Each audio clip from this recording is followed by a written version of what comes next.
dia especial para o Samuel. Um dia que eu diria tem um outro olhar. Sim.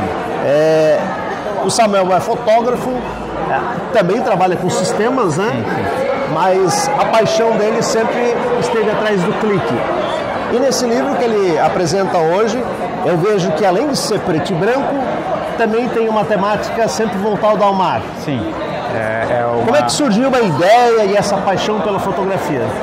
A paixão pela fotografia, ela surgiu quando eu estava em dúvida sobre a minha profissão, né, de trabalhar com computadores, trabalhar na área de informática, e eu estava tendo muito estresse.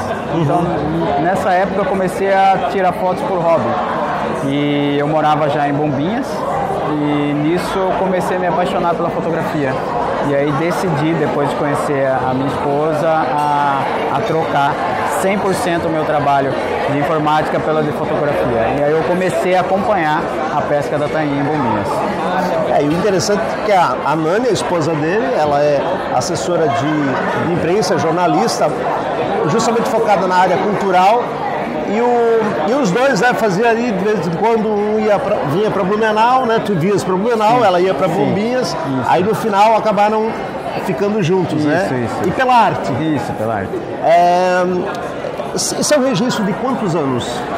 Aí foi mais ou menos 10 anos, no total, 10 anos. Desde 2013 eu fotografo a pesca da tainha, então tem registro, só não tem ainda em 2021. Então, porque pela pandemia, né? Nós tivemos a pandemia, infelizmente não tinha pesca, ficou todo mundo em casa, isolado, então infelizmente eles não puderam trabalhar nessa época. E eu também não poderia acompanhar. Então, são 10 anos acompanhando a pesca da tainha, com muita... A pesca, né, uma outra arte, também é algo que apaixona. E eu acho que uma coisa puxa a outra. Sim. Quantas fotografias, como é que foi essa seleção?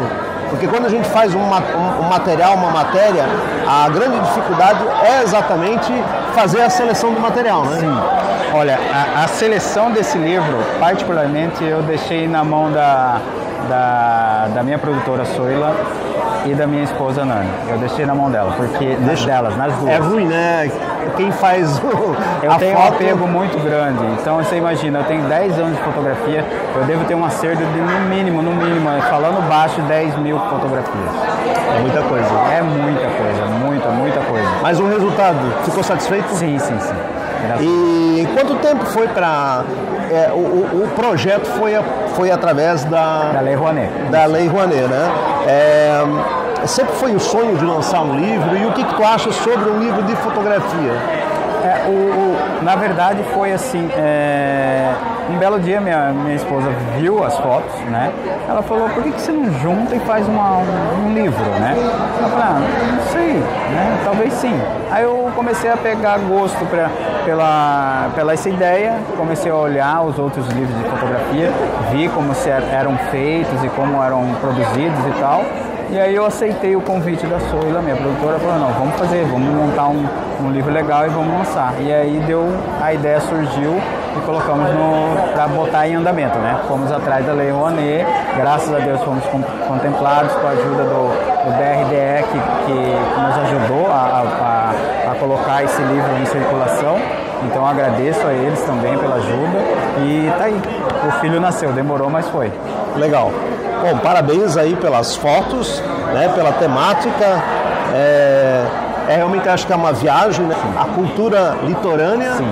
E também um olhar de alguém que é apaixonado, que veio do interior do Brasil, né? Sim. Que é de Cuiabá, Mato Grosso. Cuiabá, Mato Grosso, e que de repente parou aqui em Bombinhas e nos presenteia com a sua visão a respeito do mar e do além do mar. Sim.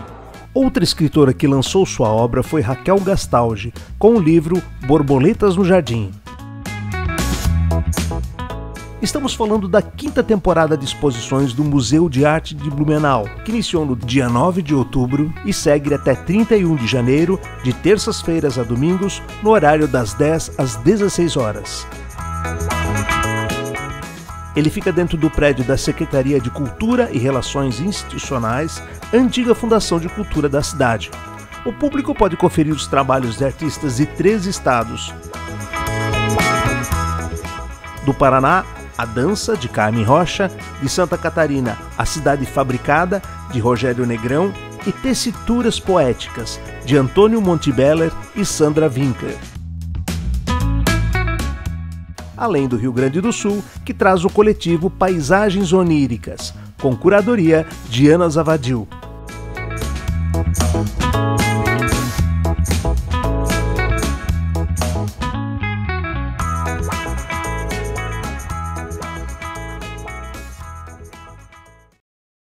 Iniciei na pintura no final de 2017 e desde então eu me descobri artista visual.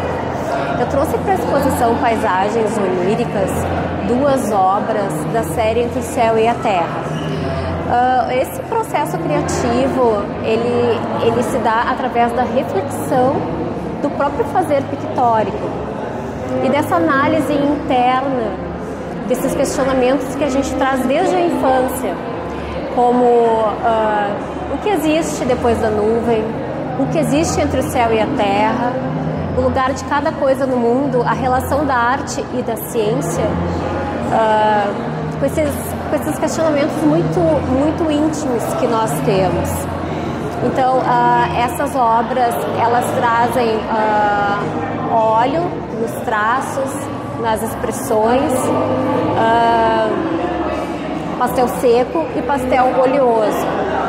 Eu costumo sempre fazer uma reflexão durante a pintura. Então, assim, não é um trabalho feito de uma forma rápida, é sempre uma conversa e uma troca com a obra, porque eu penso que o artista nunca está sozinho.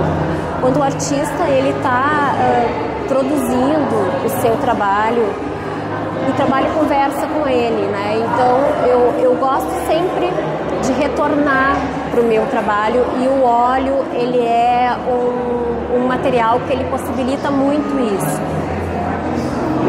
A gente vê as cores, né? Quais são as cores?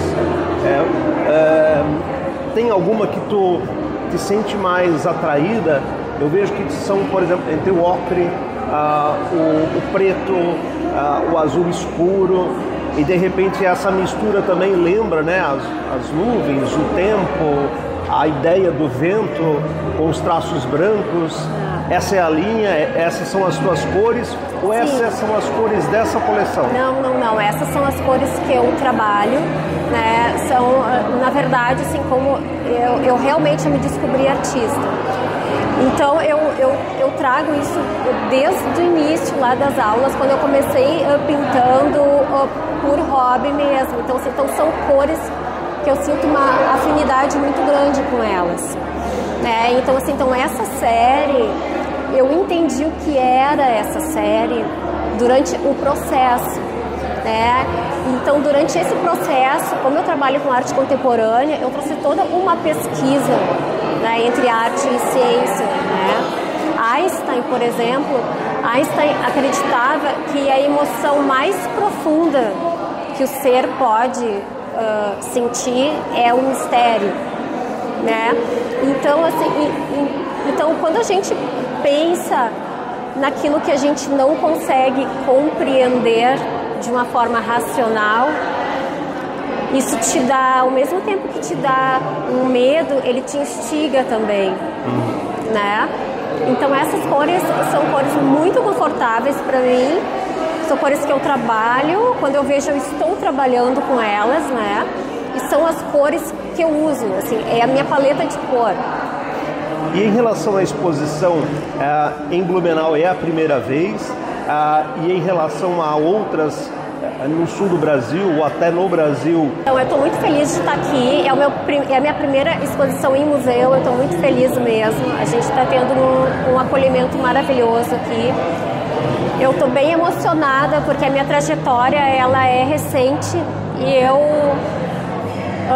estou muito feliz, né, com as oportunidades que eu tenho, e eu acho que também eu estou fazendo um trabalho sério, um trabalho verdadeiro, né, e não é a última exposição. Eu tenho 2 exposições no Rio de Janeiro esse mês ainda, lá no Correios do Rio de Janeiro, Tem uma exposição para sair em São Paulo em dezembro e outra exposição em Porto Alegre, no Correios de Porto Alegre, agora em dezembro também.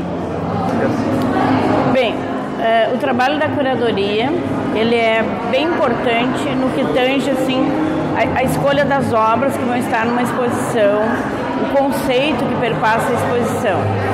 Esta aqui reúne 6 artistas que estão assim, no começo das trajetórias delas. A gente pode dizer que são jovens artistas. Então elas têm uma pesquisa, cada uma tem uma pesquisa, e o papel do curador é juntar as obras para que elas dialoguem, quando juntas no espaço de exposição. Então aqui tem o título de paisagens oníricas, porque cada artista ela representa a sua paisagem. Esse conceito de paisagem ele está num campo expandido. Então ela é muito diferente para cada artista, não é uma paisagem comum como a gente está acostumado a ver. Ela está numa outra ordem mais conceitual. Então o curador ele junta, né, essas obras para tratar de um conceito.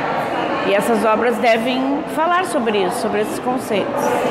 Então é muito bom as artistas estarem também numa exposição no museu, porque o museu, assim como a curadoria, são instâncias legitimadoras da arte. E isso é muito importante para quem está começando assim, uma carreira nas artes visuais, expor num espaço que seja legitimador, um espaço que tenha curadoria, porque isso também é muito importante hoje. Hoje, nas artes visuais contemporâneas, não existem exposições sem curadoria, é muito difícil. Então isso é bastante importante assim, para esses jovens artistas, né? Eles serem legitimados pelo sistema da arte. Um dos destaques da exposição são os trabalhos do blumenauense Pita Camargo, que mostram um talento de 4 décadas com uma marca única em gravuras, giz pastel, esculturas em bronze, mármore e granito. A curadoria teve o toque de Lilian Martins, que teve o cuidado de selecionar uma amostra que reúne obras desde o início de sua trajetória até a atualidade.